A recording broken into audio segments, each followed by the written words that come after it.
আমার বন্ধুগণ, আমার ভাইরা, বিশ্বনবী জনাবে মুহাম্মদুর রাসূলুল্লাহ সাল্লাল্লাহু আলাইহি সাল্লাম তিনি বলেছেন, قال النبي صلى الله عليه وسلم أخلص دينك يكفيك العمل القليل।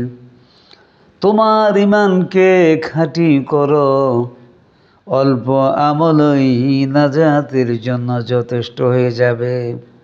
আমার ভাইরা, আমার বন্ধুগণ, কোরআন কারীম আল্লাহ পাক বলছেন, কুল ইন্না সলাতি ওয়া নুসুকি ওয়া মাহইয়ায়া ওয়া মামাতি লিল্লাহি রাব্বিল আলামিন।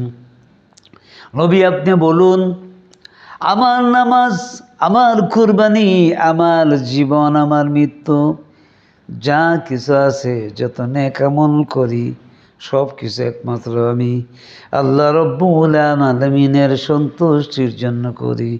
সুবহানাল্লাহ।